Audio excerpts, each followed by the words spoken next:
मैं द्रविड़ देश में उत्पन्न हुई, कर्नाटक में बढ़ी, कहीं कहीं महाराष्ट्र में सम्मानित हुई, किंतु गुजरात में मुझको बुढ़ापे ने आ घेरा। वहाँ घोर कलियुग के प्रभाव से पाखंडियों ने मुझे अंग भर भंग कर दिया। चिरकाल तक वह अवस्था रहने के कारण मैं अपने पुत्रों के साथ दुर्बल और निस्तेज हो गया। अब जब मैं वृंदावन आई, तब से पुनः परम सुंदरी रूपवती नवजुवती हो गई हूँ, किंतु सामने पड़े हुए ये दोनों मेरे पुत्र थके मांदे दुखी हो रहे हैं। अब मैं यह स्थान छोड़कर अन्यत्र जाना चाहती हूँ। ये दोनों बूढ़े हो गए हैं, इसी दुख से मैं दुखी हूँ। मैं तरुणी क्यों और ये दोनों मेरे पुत्र बूढ़े क्यों?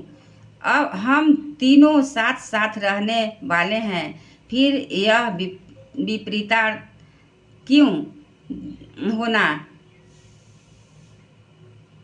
तो यह चाहिए कि माता बूढ़ी हो और पुत्र तरुण। इससे मैं आश्चर्यचकित चित्त से अपनी इस अवस्था पर शोक करती रहती हूँ। आप परम बुद्धिमान और जोग निधि हैं, इसका क्या कारण हो सकता है, बतलाइए। नारद जी ने कहा, साध्वी, मैं अपने हृदय में ज्ञान दृष्टि से तुम्हारे संपूर्ण दुख का कारण देखता हूँ। तुम्हें विषाद नहीं करना चाहिए। श्री हरि तुम्हारा कल्याण करे। सूत जी कहते हैं, मुनीश्वर, नारद जी ने एक क्षण में ही उसका कारण जानकर कहा।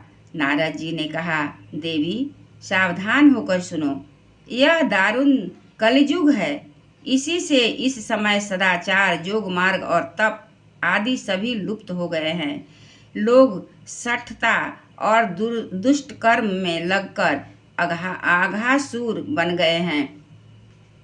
संसार में जहाँ देखो वहाँ सत्पुरुष दुख से मलान है और दुष्ट सुखी हो रहे हैं।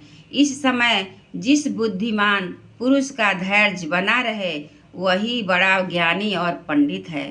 पृथ्वी क्रमशः प्रति वर्ष शेष जी के लिए भार रूप होती जा रही है। अब यह छूने योग्य तो क्या देखने योग्य भी नहीं हो रह रही है, और न इससे कहीं मंगल हो ही दिखाई देता है। अब किसी को पुत्रों के साथ तुम्हारा दर्शन भी नहीं होता। विषयानुराग के कारण अंधे बने हुए जीवों में उपेक्षित होकर तुम जर्जर हो रही हो। वृंदावन के संजोग से तुम फिर नवीन तरुणी हो गई हो। अतः यह वृंदावन धाम धन्य है, जहाँ भक्ति सर्वत्र नृत्य कर रही है। परंतु तुम्हारे इस दोनों पुत्रों का यहाँ कोई ग्राहक नहीं है, इसलिए इनका बुढ़ापा नहीं छूट सकता।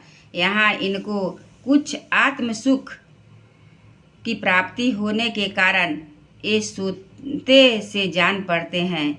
भक्ति ने कहा, राजा परीक्षित ने इस पापी कलियुग को क्यों रहने दिया?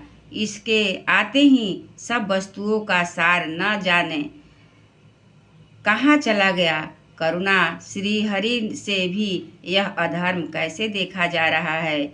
मुने मेरा यह संदेह दूर कर दीजिए। आपके वचनों से मुझे बड़ी शांति मिली। नारद जी ने कहा, बाले, यदि तुमने मुझे पूछा है तो प्रेम से सुनो। कल्याणी, मैं तुम्हें सब बतलाता हूँ और तुम्हारा दुख दूर हो जाएगा। जिस दिन भगवान श्री कृष्ण इस भूलोक को छोड़कर अपने परम धाम को पधारे, उसी दिन से यहाँ संपूर्ण साधनों में बाधा डालने वाला कलयुग आ गया। दिग्विजय के समय राजा परीक्षित की दृष्टि पड़ने पर कलियुग दिन के समान उनकी शरण में आया। भ्रमर के समान सारग्राही राजा ने यह निश्चय किया कि उसका वध मुझे नहीं करना चाहिए, क्योंकि जो फल तपस्या, योग एवं समाधि से भी नहीं मिलता, कलियुग में वही फल श्री हरि कीर्तन से ही भली भांति मिल जाता है। इस प्रकार सारहीन होने पर भी उसे इस एक दृष्टि से सारयुक्त देखकर उन्होंने कलयुग में उत्पन्न होने वाले जीवों के सुख के लिए ही इसे रहने दिया है। इस समय लोगों के कुकर्म से प्रवृत्त होने के कारण सभी वस्तुओं का सार निकल गया है और पृथ्वी के सार पदार्थ बीजहीन भूसी के समान हो गया है। ब्राह्मण केवल अन्न धन आदि के लोभवश घर घर एवं जन जन को भगवत की कथा सुनाने लगे हैं। इसलिए कथा का सार चला गया।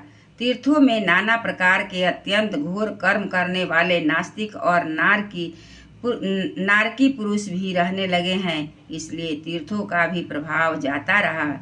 जिनका चित्त निरंतर काम क्रोध महान लोभ और तृष्णा से तपता रहता है, वे भी तपस्या का ढोंग करने लगे हैं। इसलिए तप का भी सार निकल गया है। मन पर काबू न होने के कारण तथा लोभ दंभ और पाखंड आश्रय लेने के कारण एवं शास्त्र और अभ्यास न करने के से ध्यान योग का फल मिट गया है। पंडितों की यह दशा है कि वे अपनी स्त्रियों के साथ भैंसों की तरह रमन करते हैं। उनमें संतान पैदा करने की ही कुशलता पाई जाती है। युक्ति साधन में वे सर्वथा अकुशल हैं। संप्रदाय अनुसार प्राप्त हुई वैष्णवता भी कहीं देखने में नहीं आती। इस प्रकार जगह जगह सभी वस्तुओं का सार लुप्त हो गया है। यह तो इस युग का स्वभाव ही है, इसमें किसी का दोष नहीं है। इसी से पुंडरीकाक्ष भगवान बहुत समीप रहते हुए भी यह सब सह रहे हैं। सूत जी बोले, शौनक जी, इस प्रकार देवर्षि नारद के वचन सुनकर भक्ति को बड़ा आश्चर्य हुआ।